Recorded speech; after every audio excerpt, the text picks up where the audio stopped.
আসসালামু আলাইকুম সবাইকে। আশা করি সবাই ভালো আছো। আজকে আমরা যে বিষয়টা নিয়ে পড়বো সেটা হচ্ছে আমাদের তাপ এবং তাপমাত্রা। তো আমরা তাপ এবং তাপমাত্রা এই বিষয়টা নিয়ে সবাই জানি। তো আমরা বইয়ের এগুলো সংজ্ঞাও পড়েছি যে তাপ মানে হচ্ছে কি আমাদের যে ধরনের একটা অনুভূতি যেটা আমাদের ঠান্ডা এবং গরম কিনা সেটা নির্দেশ করে। এবং তাপমাত্রা হচ্ছে কোনো একটা বস্তু তাপ ছাড়বে নাকি গ্রহণ করবে এই বিষয়টা আমাদের নির্দেশ করে। এটা হচ্ছে আমাদের পুঁথিগত যেই সংজ্ঞা সেটা। তো আমরা একটু ভিতরে গিয়ে একটু বুঝার চেষ্টা করব আজকে যে তাপ এবং তাপমাত্রা আসলে কি বুঝায়। তো চলো শুরু করা যাক। ওয়েলকাম আজকের ক্লাসে তোমাদেরকে। তো প্রথমে আমাদেরকে এই তাপ এবং তাপমাত্রা এই জিনিসটা বোঝার আগে একটু ছোট্ট একটা জিনিস জানতে হবে যে আমাদের গতিশক্তি এবং তাপমাত্রা এটার মধ্যে একটা সম্পর্ক আমি তোমাদেরকে জানাই দিতে চাই। তো ধরো আমার কাছে আমি দুইটা পাত্র নিছি, একটা হচ্ছে আমার গরম পাত্র আর একটা হচ্ছে আমার কি ঠান্ডা পাত্র। এখন এটা যে গরম এটা যে ঠান্ডা সেটা আমরা কিভাবে বুঝি?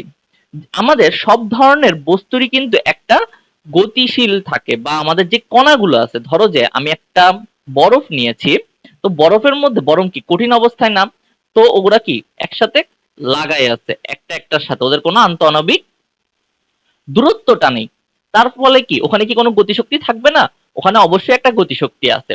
এখন গতিশক্তি আসলে আমাদের দুই ভাবে উৎপন্ন হতে পারে কোন একটা বস্তুর ক্ষেত্রে, একটা হচ্ছে কম্পনজনিত গতিশক্তি, আরেকটা হচ্ছে কিসের কারণে, আরেকটা হচ্ছে নর্মাল যে আমাদের গতিশীল অবস্থা সেটার জন্য একটা থাকতে পারে। কিন্তু আমাদের বরফের ক্ষেত্রে আমরা দেখতে পাই কি যে ওরা একটার একটার সাথে লাগাই আছে, তাহলে কি ওদের নর্মাল গতিশক্তিটা নাই, কিন্তু ওদের যে কম্পন গতিশক্তি সেটা আছে, মানে ওরা নিজেদের স্থানে দাঁড়ায় কাঁপতে থাকে। তো যাই হোক ওইটা আমরা একটু পরে জানতেছি। তো এরকম একটা আমাদের গতিশক্তি থাকে সব অবস্থাতেই। তো আমি যদি একটা গরম বস্তু নিই, তো ওর যে কণাগুলো আছে, দেখো ওর কণাগুলো ওগুলোর মধ্যে একটা গতিশক্তি থাকবে না? তাহলে কি এটাকে আমরা গরম বলতেছি কারণ কি ওইটার গতিশক্তি যেটা আছে সেটা হচ্ছে আমাদের কি বেশি, মানে এটার গতির যে বেগ বলো সেটা হচ্ছে বেশি, তার মানে কি ওর গতিশক্তিটাও বেশি। আবার এখানে যে ঠান্ডা আছে সেটার অণুগুলোর গতিটা কম, গতি কম, ঠিক আছে? তার মানে কি ওর গতি শক্তিটাও কম। তার মানে কি যেহেতু গতিশক্তি কম সেহেতু ওর কি তাপমাত্রা কম হবে। আবার এখানে যেহেতু ওর গতিশক্তিটা কম, এখানে সরি এখানে ভাই একটু ভুল বলে ফেললাম, এখানে তাপমাত্রাটা কি হবে বেশি হবে।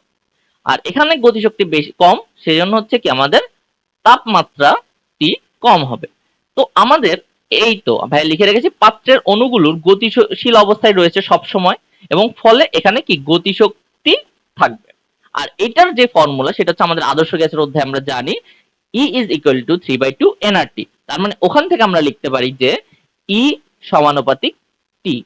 ঠিক আছে, আমরা এই কনসেপ্টটা আমরা জেনে রাখলাম যে হ্যাঁ আসলে এই যে জিনিসটা হয় গতিশক্তি আর তাপমাত্রার মধ্যে যে সম্পর্কটা হয় সেটা আমরা আগে জেনে রাখলাম যে হ্যাঁ এটা আমাদের প্রুভেন। তো আমরা এখন বুঝার চেষ্টা করবো যে এটা কিভাবে হয়। তো আমাদেরকে আগে তিনটা জিনিস একটু মাথায় রাখতে হবে। আমাদের এক নম্বর জিনিস হলো যে থার্মাল এনার্জিটা কি, মানে হচ্ছে সেটা হচ্ছে সিস্টেমের সকল অণুর মোট গতিশক্তি, সকল অণুর মোট গতিশক্তিটাই হচ্ছে কি আমাদের থার্মাল এনার্জি বা তাপ শক্তি বলা যায়। ঠিক আছে, এটা আমাদের তাপ শক্তি, আমরা বাংলায় তাপ শক্তি বলতে পারি। তারপরে আমাদের জানতে হবে যে দুই নাম্বার টেম্পারেচার কি, সিস্টেমের সকল অণুর গড় গতিশক্তি। এখানে কি সব থেকে ইম্পর্টেন্ট গড়, আর এখানে কি ছিল মোট। তারপরে আমার হিট কি, হিট হচ্ছে আমাদের যে থার্মাল এনার্জি আর হিট এটা কিন্তু সেম না, তাপ শক্তি আর তাপ কিন্তু সেম না। সেই জন্যই আমার আজকের ভিডিওটা যে আমাদের তাপ শক্তি আর তাপ যে সেম না সেটাই তোমাদেরকে বুঝানো। তো হিটটা কি সিস্টেমের থার্মাল এনার্জি গ্রহণ করবে না বর্জন করবে, বা ওই বর্জনের পরিমাণটা কত, সেটাই হচ্ছে কি আমাদের হিট এনার্জি। সরি হিট, শুধু হিট। মানে হিটটা বলতে আমি আবার বলতেছি সিস্টেমের থার্মাল এনার্জি গ্রহণ বা বর্জনের যে মোট পরিমাণ সেটা। তো এখন আসো আমরা তো সংজ্ঞাটা জেনে ফেললাম বা আমরা অ্যাকচুয়ালি যে মিনিংটা সেটা জানলাম, এখন আমরা আসো একটু তোমাদেরকে দেখাই যে জিনিসগুলো আসলে কি। ধরো এখন থার্মাল এনার্জি, এই ভাইয়া কিছুক্ষণ আগেই বললাম যে আমি একটা বরফ নিলাম, বরফের কণাগুলো খুব কাছাকাছি অবস্থায় থাকে, আন্তঃআণবিক দূরত্ব প্রায় নেই বললেই চলে। তার মানে তার গতিশক্তিতে কি থাকবে, কম্পনটা সরি ভাই এখানে উল্টাটা লিখছি, এখানে আমি একটু চেঞ্জ করে দিই, কম্পনটা বিদ্যমান কিন্তু গতি যেটা আছে সেটা বিদ্যমান নয়। ঠিক আছে, গতিটা বিদ্যমান নয়।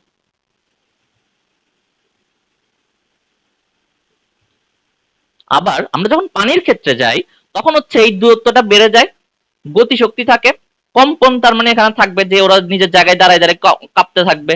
আবার ওরা গতিশীল, এই তো ওদের যেহেতু মুভ করার জায়গা আছে, ও এক একজন র্যান্ডম মোশনে মুভ করতে থাকবে, যে যেদিকে ইচ্ছা সেদিকে যাবে।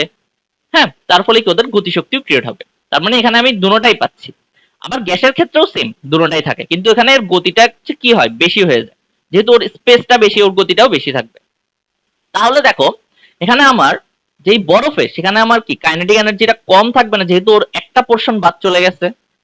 তারপর এখানে কি একটু বেড়ে গেছে, একটু বাড়লো, তারপরে কি আরো বেড়ে যাবে, এটা হায়ার বলতে পারি আমরা। ঠিক আছে, সব থেকে বেশি গতিশক্তি কোথায় থাকবে, আমার গ্যাসের ক্ষেত্রে থাকবে।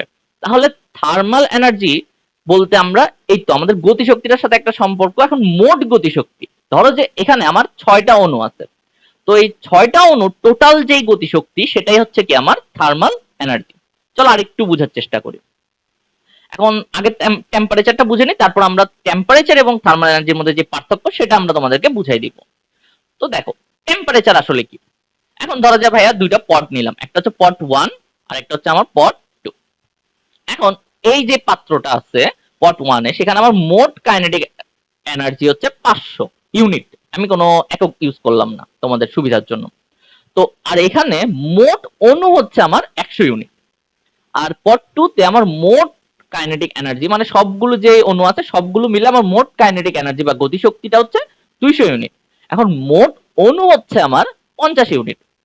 তাহলে আমার এখানে টেম্পারেচার কি হবে, আমরা আগের স্লাইডে পড়ে এসেছি, দেখো যে আমাদের টেম্পারেচারটা কি ছিল, গড় গতিশক্তি। তাহলে আমাদের গড়টা বের করতে হলে কি করতে হবে, আমার মোট গতিশক্তি যেটা আছে 500, সেটাকে আমি মোট অণু দিয়ে ভাগ করে দিব। তাহলে কি আমার 5 ইউনিট কি আসলো, আমার টেম্পারেচার আসলো পট 1 এর ক্ষেত্রে। আবার পট 2 এর ক্ষেত্রে আমাদের মোট গতিশক্তি 200 কে আমরা 50 যে অণুটা আছে সেটা দিয়ে ভাগ করলে আমার 4 ইউনিট আসবে। এটাই হচ্ছে আমাদের কি টেম্পারেচার। এখন আসো, এখন এইটার সাথে ভাই তাহলে থার্মাল এনার্জির আমাদের পার্থক্যটা কোথায় আসবে। তাহলে আমরা এই জায়গাটাতে আসি। ধরো আমি একটা রুম টেম্পারেচার নিলাম, মানে একটা ফিক্সড টেম্পারেচার, ধরো যে 30 ডিগ্রি হতে পারে, 30 ডিগ্রি সেলসিয়াস। হ্যাঁ, এখন আমরা কি জানলাম বলতো, 30 ডিগ্রি সেলসিয়াস যদি নিই তাহলে হচ্ছে আমার টেম্পারেচারের যে এভারেজ, হ্যাঁ যে কোনো পাত্রেই হোক সেটার এভারেজ কাইনেটিক এনার্জি না টেম্পারেচারটা, এভারেজ কাইনেটিক এনার্জি। এখন এই 30 ডিগ্রিতে যে কয়টা বস্তুই নিই না কেন তাদের সব অণুর এভারেজ কাইনেটিক এনার্জি সেম হবে। তার মানে আমি ধরে নিলাম যে এটার এভারেজ কাইনেটিক এনার্জি 2 এবং এই পাত্রটিরও এভারেজ কাইনেটিক এনার্জি 2। তাহলে এই পাত্রতে এবার আমি মোট অণু দিলাম হচ্ছে 300। এবার এই পাত্রতে মোট অণু আছে হচ্ছে আমার 100টি অণু। তাহলে যেহেতু আমার রুম টেম্পারেচার মানে হচ্ছে আমার কি তাপমাত্রাটা সেম আছে, আমার কাইনেটিক এনার্জি আমার দুনো পাত্রেই সেম হবে। কিন্তু এটাতে দেখো আমি কোনো ফিক্সড টেম্পারেচার নিই নাই, আমি জাস্ট টেম্পারেচারটা বের করছি, কিন্তু আমি এখানে ধরেই নিছি যে আমার দুটোটার টেম্পারেচার হচ্ছে সেম।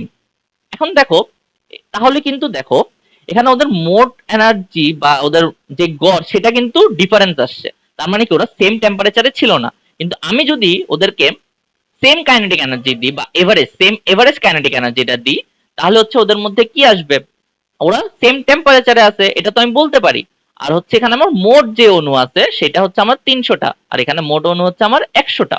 তাহলে এখানে মোট থার্মাল এনার্জি, এখন থার্মাল এনার্জিটা কি আমরা দেখো আগের স্লাইডে আমরা পড়ে এসেছি যে থার্মাল এনার্জি মোট গতিশক্তি, আমার সিস্টেম যেটা আছে বা পাত্র যেটা আছে সেটা মোট গতিশক্তি। তাহলে আমার এখানে মোট গতিশক্তি কত আসবে, 2 ইন্টু 300, কারণ এভারেজ যেহেতু এটা এভারেজের সাথে যদি আমি মোট গুণ করি তাহলে আমার 600 আসতেছে।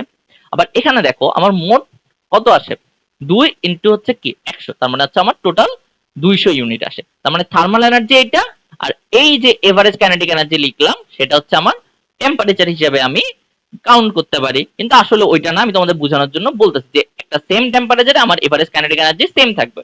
তাহলে এখন আসো যে আমার হিটটা কি। হ্যাঁ, হিটটা কি ভাইয়া? হিট তো বুঝাইলেন না। তাহলে আসো এখন হিটটা আমরা বুঝাই।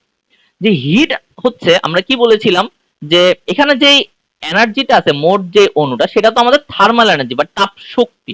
এখন হিটটা আমরা কাকে বলবো? এখন এই যে আমি ধরো যে একটা বাইরে থেকে, একটা সোর্স থেকে আমি একেও এবং একেও 300 ইউনিট করে থার্মাল এনার্জি দিলাম।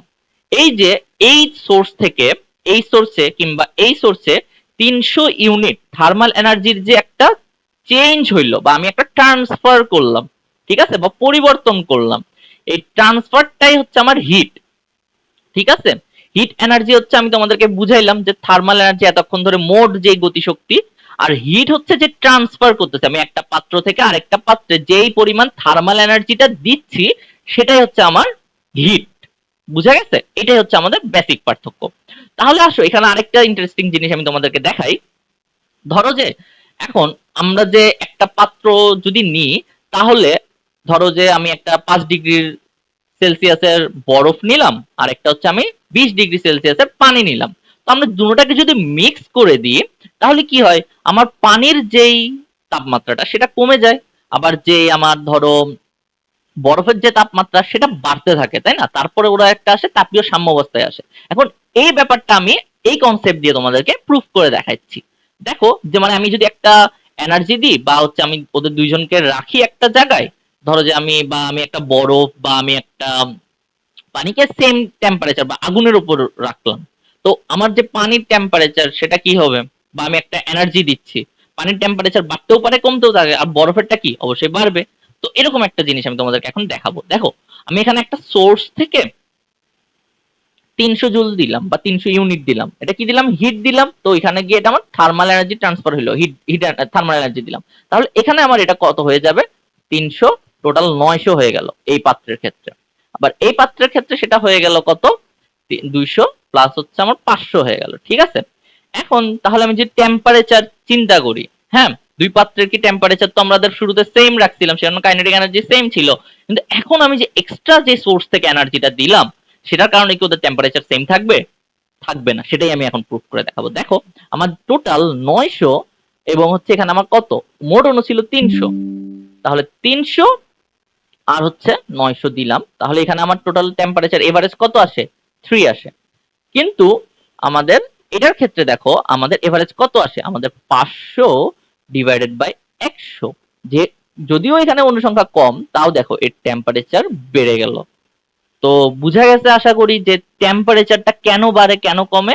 এটা হচ্ছে আমরা যদি আণবিক বা অণুর যেই গতি তত্ত্ব সেই আলোকে যদি ব্যাখ্যা করতে চাই, তাহলে হচ্ছে আমাদের দেখো এখানে যে টেম্পারেচারটা ছিল সেটাও বেড়ে গেল, আবার এখানের যে টেম্পারেচারটা ছিল সেটাও আমার বেড়ে গেল। আশা করি তোমরা বুঝতে পারছো। এখানে যদি আমরা মানটা একটু অন্যভাবে চেঞ্জ করে নিতাম, তাহলে দেখা যেত কি, একটা কমে যেত, একটা বেড়ে যেত। ঠিক আছে, তো আশা করি তোমরা সবাই বুঝতে পেরেছো এই কনসেপ্টটা। তো ধন্যবাদ সবাইকে। নেক্সট আরো এরকম দারুণ কনসেপ্ট নিয়ে তোমাদের সামনে হাজির হব। ধন্যবাদ।